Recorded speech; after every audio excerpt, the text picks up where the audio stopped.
Hey there, all my fellow Schmicagoans. Welcome back to Broadway by Ghostlight. I'm Mark Bonanni, and I could not be more thrilled to be back with you all as the glorious day of Schmigadoon's Season 2 premiere has finally arrived. We got the first 2 episodes this past Wednesday, the 5th, and I don't know about you guys, but I loved them. Brilliant performances, more songs I cannot wait to listen to on repeat, and some amazing and sneaky musical theater references. But that's why we're here, right?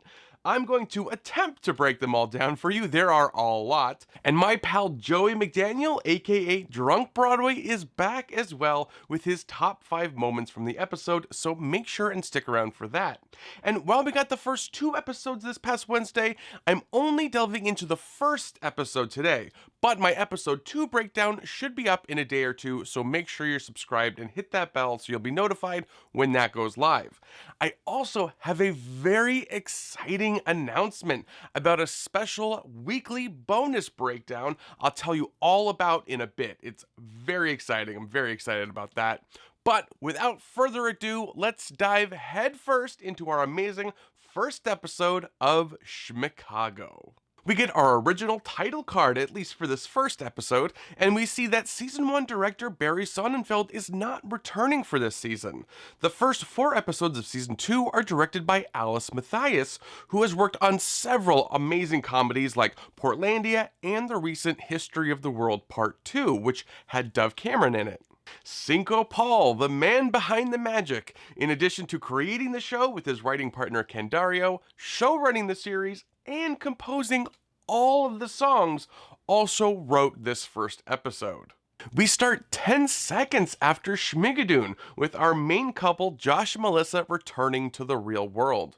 Notice the music underneath. It's This Is How We Change, the Season 1 finale, but there seems to be some minor notes in there, sort of foreshadowing that their journey to happiness is not quite over.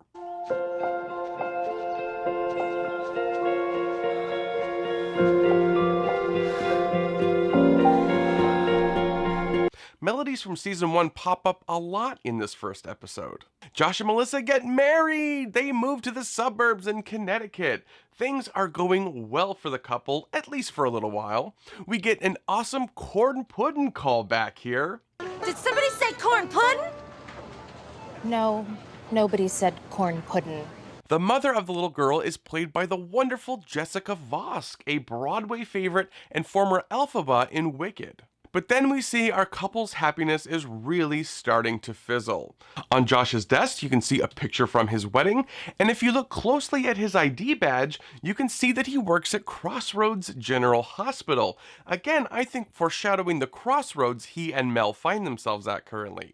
And then Mrs. Slowinski makes us all die inside when she thinks Melissa is pregnant. Josh finds the kazoo that he got for Carson last season, and Carson gave back to him right before Josh left Schmigadoon. When he looks at the kazoo, you hear a bit of With All of Your Heart, which is what Carson first played on it.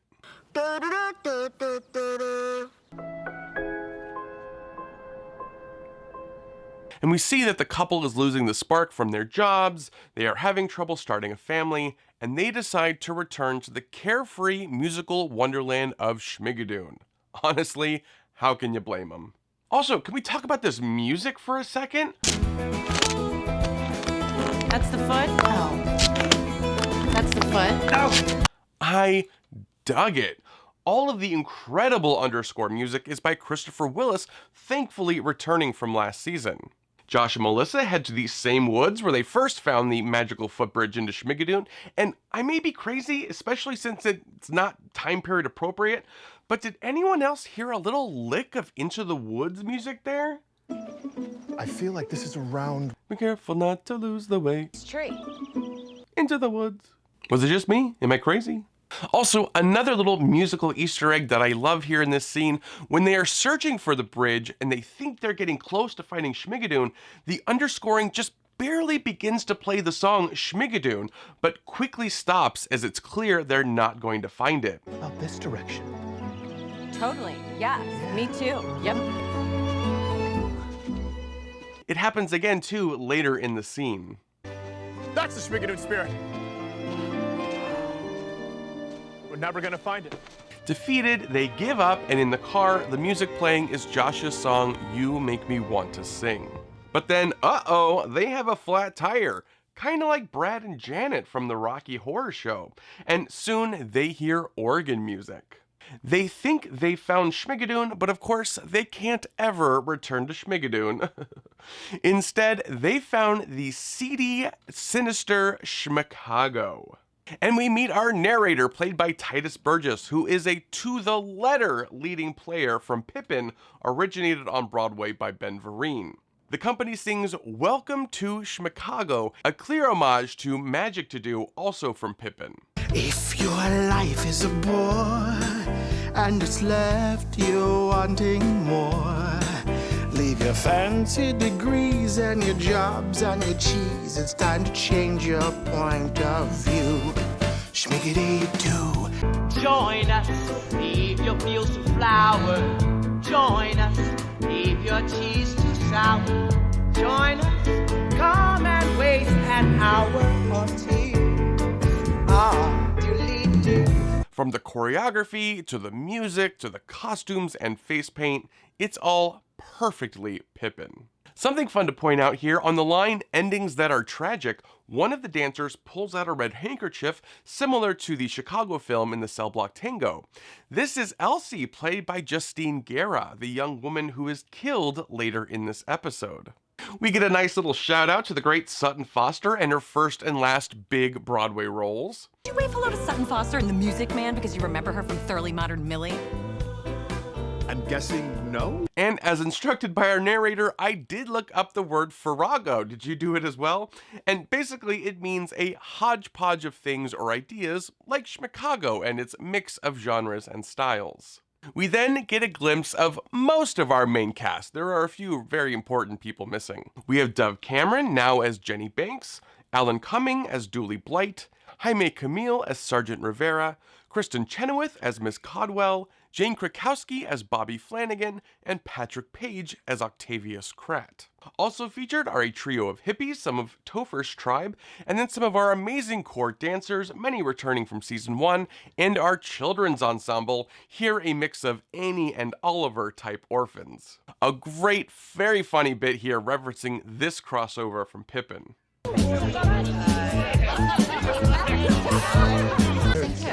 Okay, wait, I'm sorry. Can you all not talk at once, please? Because we can't understand you. Now, I should definitely take a second and mention that the patron saint of season 2 seems to be the one and only Bob Fosse. The iconic choreographer and director's signature stamp is represented in Schmicago by his shows Pippin, Chicago, Sweet Charity, and the film version of Cabaret. Fosse was wonderful. The new leading player / narrator character brings so many new sorts of rules to the Schmigadoon world. Just like the leading player in Pippin, he now not only breaks the fourth wall of Schmigadoon, talking to Josh and Melissa from a sort of knowing place, removed from the story, but also breaking the fourth wall talking to us, the viewer. Fifth wall? Anyway. More Pippin references with the giant The Tale of Josh and Melissa banner. And as our couple head into town, they discuss the new era of musicals they find themselves in. Chicago, Cabaret, Pippin. Great. Haven't seen any of them. I love that Sweeney Todd flashback from Melissa, but also I'd love to see a production of Sweeney Todd with a splash zone. Throwing that out there.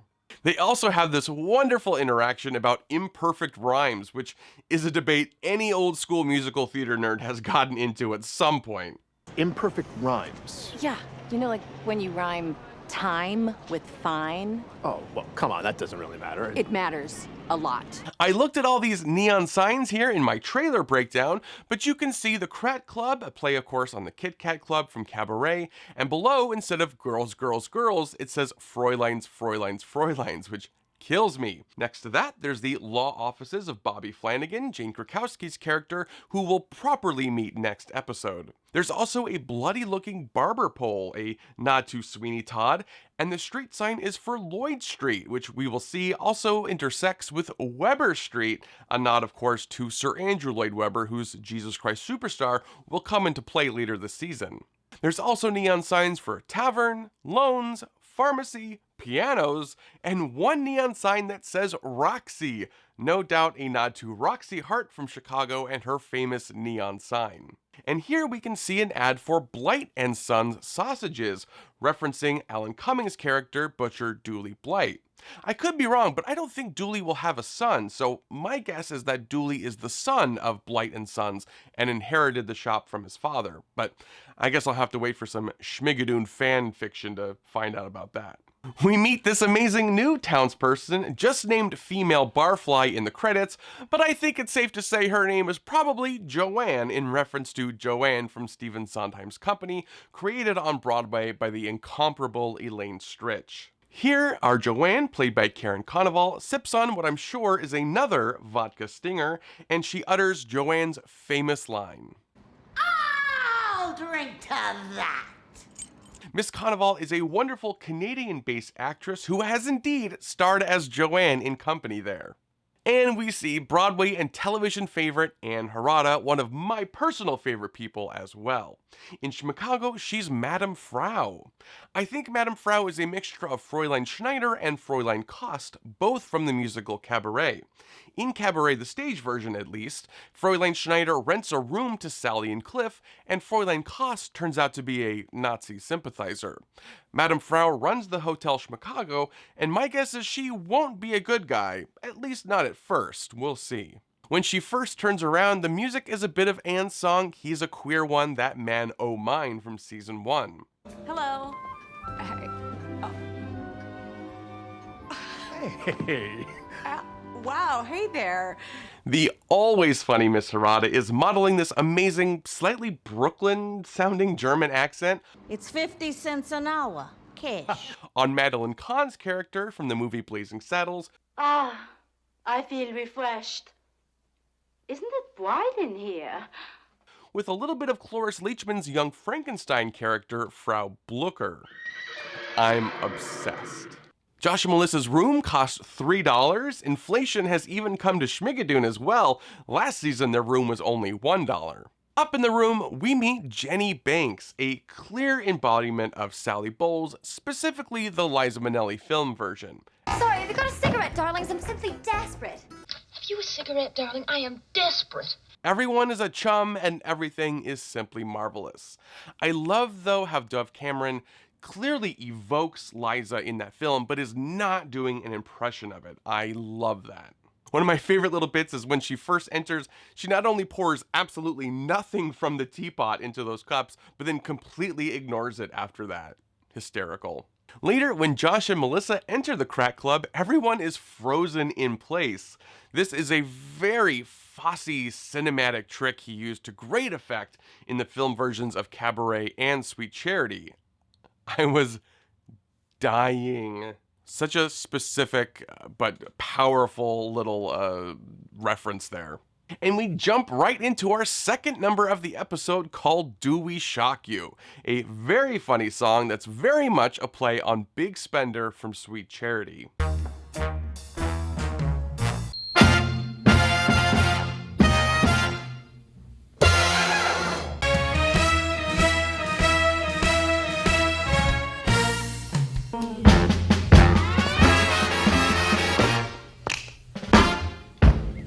Our club girls are a mix of new and returning faces from season 1, including Serena Krause, Marina Lazzaretto, and Erica Hunter Yang, currently on Broadway in Some Like It Hot. Now, this show's choreographer Chris Gattelli clearly really knows his dance history, and he includes dozens of choreography Easter eggs into the dances. He's too divine, and I'm never wrong about people. Honestly, I could make a whole entire video just on the dance moves. And I am thrilled to announce that I will be doing just that. No way. Chris Gattelli himself has graciously agreed to join me on this channel, breaking down all the dance-specific Easter eggs each week, or maybe every other week. We're still trying to figure out the details, but you don't want to miss that. The first episode of that will be coming out soon, in a couple days, hopefully, and then either every other week or every week. Let me know how often you want to see it. Well, that's pretty exciting. Yeah. And we meet the club's MC, played by the international sensation, Academy Award winner Ariana DeBose. Miss DeBose is, of course, playing a character based on the MC from Cabaret, originated on Broadway and in the film version by Joel Grey, and sort of reinvented by her Schmicago co-star Alan Cumming in the Broadway revivals. And Miss DeBose, as the gender-fluid, multilingual, sexually charged host, is just perfect. Meine Damen und Herren, Mesdames et Messieurs, ladies and germs. Meine Damen und Herren, Mesdames et Messieurs, ladies and gentlemen. I love the little pencil mustache she sports here. Wunderbar. And the MC introduces our club girls. We have Elsie, the young woman, soon to meet her doom. Elsie is a reference to the title song in Cabaret, where Sally Bowles sings of an old roommate who also died. I used to have this girlfriend known as Elsie. And the rest of the girls are named Annie, Tessie, Molly, Kate, Pepper, and Duffy. And yes, these are all the names of the orphans from the musical Annie. It's the hard knock life for us. Very funny and also a little dark. Steady treated, we get treated. Steady kisses, we get spanked and whipped. We meet our second new main cast member, Patrick Page, and he plays Scrat. Octavius Scrat. I cannot get over how he says his name here. Brilliantly evil. He is holding a box of chocolates that will come into play next episode, so remember that. And it's time for Jenny Banks to perform, and she sings the amazing Kaput. We've gone kaput. Now we're kaput. This number is an obvious homage to her doppelganger, Sally Bowles' first number in the Cabaret film, Mein Herr. Farewell, my liebe Herr. With spot-on choreography from Chris Catelli. I can't wait to talk to him about that. Don't dab your eye, mein Herr, or wonder why, mein Herr. We've gone kaput. Now we're kaput. There's also a great reference to the original number when Jenny sings, "We had a fine affair, but please get out of mine hair." And are they making a swastika here? Ooh, uncomfortable with that. Of course, more Cabaret references. We actually get another harder to spot reference to the Cabaret's budding Nazi problem later when Josh heads backstage. One of the club boys is reading a copy of Mein Kampf. Melissa gets a table-to-table phone call. I mentioned this in the trailer breakdown, but this is a reference to Cabaret, where the tables had these phones, and in the original Broadway production, there was even a whole song called the telephone song. Here, the call comes from this creepy couple. That's how they're billed in the credits, not my words. Uh-huh. And it's actually two former townspeople from Schmigadoon making some very fun cameos. The gentleman is Nikolai Witchell. Apologies if I butcher any of the names in this video. But he played the Undertaker in the pilot episode, and the woman here is Sarah Hayward, who played Mildred Layton's crony, Helen Pritt, in season 1. I love that. And then our plot, or at least one of our big plots, kicks into high gear when Josh stumbles upon Crat Club girl Elsie, who has been murdered. In my trailer breakdown, I pointed out the tattoo on Elsie's arm. This is the exact same tattoo that Charity Hope Valentine sports in Sweet Charity. Before, I couldn't quite make out the name on the tattoo, but now we can see that the name on the tattoo is Bobby. No doubt a nod to the lead character Bobby from Sondheim's Company, though one of the Kit Kat Club boys' name in Cabaret is also Bobby, and Jane Krakowski's character is also a Bobby with a Y. Melissa insists the couple bolt, not wanting to get caught up in this plot. This is not the kind of musical I want to be in. But when their car won't start, they look under the hood and poof, our leprechaun is back. Again, played by the one and only Martin Short, the leprechaun tells them the new rules for their journey to Schmicago in a song that sounds very much like All That Jazz from Chicago. So now it's here your lives you'll spend until you've made a What? happy end. No. Come back. The leprechaun has also gotten an update since Schmigadoon, looking a little snazzier and updated since we last saw him. I love how he's holding the wire cutters and some wires, showing that it wasn't magic, he just straight up sabotaged their car. I love it. Melissa and Josh are not thrilled about being stuck in Schmicago and try in vain to cross that bridge out, but just like in Schmigadoon, they end up right back in town. Annie has turned in Josh after seeing him with Elsie's body, and Sergeant Rivera shows up to arrest him. They find the supposed murder weapon in Josh's car, which is very suspicious. Who planted it there? Was it Sergeant Rivera? He told us earlier in the episode we shouldn't trust him. Or maybe it was the narrator, or even the leprechaun, possibly to further Josh and Melissa's trial by fire. Hopefully we'll find out, because Josh is in big trouble. He gets put in the wagon and taken to jail, where we'll find him in the next episode. This shot of him leaving in the wagon reminded me of the similar shot in the film version of Chicago. And we get one last beautiful belt from Titus as narrator before we end on a cliffhanger. Welcome to Schmicago!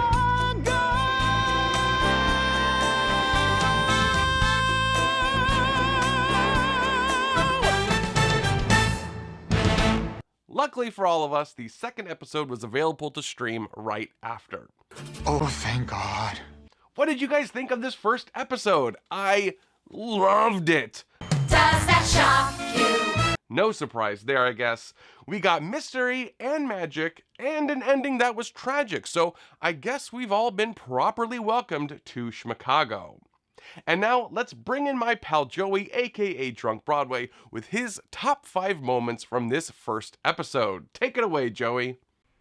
Hi, I am Joey Drunk Broadway McDaniel, and oh my god, OMG, oh my god, it's back.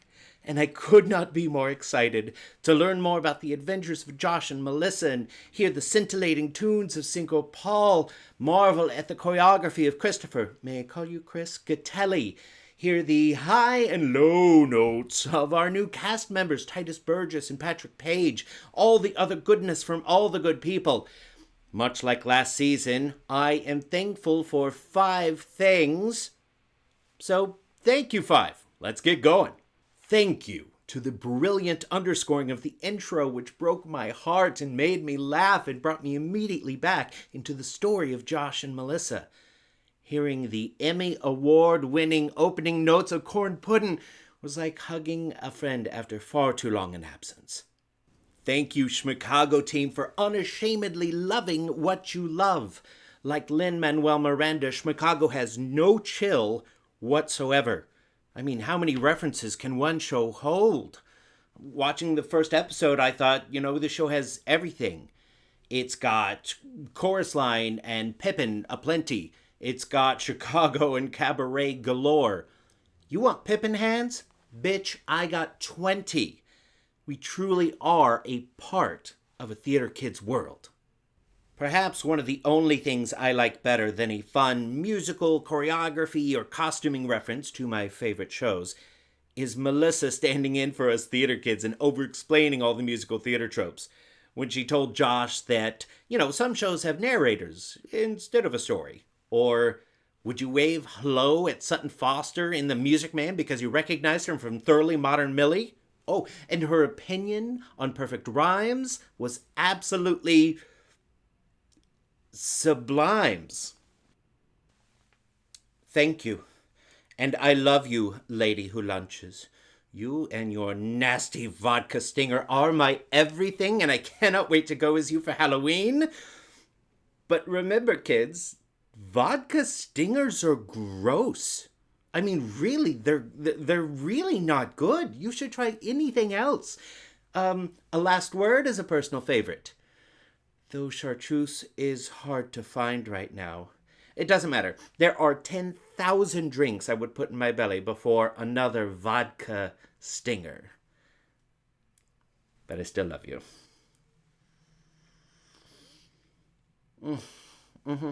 Thank you to Jenny Banks. Are we going to call her Velma Bowles or Sally Kelly? I can't decide which one I like more. Regardless of nickname, your performance of Kaput was a feat of core strength, hilarious, naughty lyrics, and amazing costumes, choreography, the whole bit. And I could not be happier. I mean, ye honk. Much like Josh, I am into this. There are another 100 moments that I am thankful for in episode 1. But my time is up. So until next episode, lovelies, thank you, and may your cocktails ever be flowing and your hands always be jazzy. My episode 2 breakdown will be out on Sunday, and my first dance Easter egg video with Chris Catelli will be out soon too. So make sure you're subscribed so you won't miss any of that. There are a ton more surprises and references and Easter eggs to dive into. I cannot wait. Follow me on Twitter and Instagram at bwayghostlight, and we can chat Schmicago. I love connecting with fellow Schmigaholics there. If you want even more access to the channel and fun things like bloopers from these Schmigadoon videos, check out my Patreon page with a special shout out to my wonderful producer level patrons. If you want to be as awesome as them, head on over to Patreon. Also, head on over to drunkbroadway.com and give Joey some love over there. But until Sunday for episode 2, this is Broadway by Ghostlight. I'm Mark Bonanni. Thanks for watching.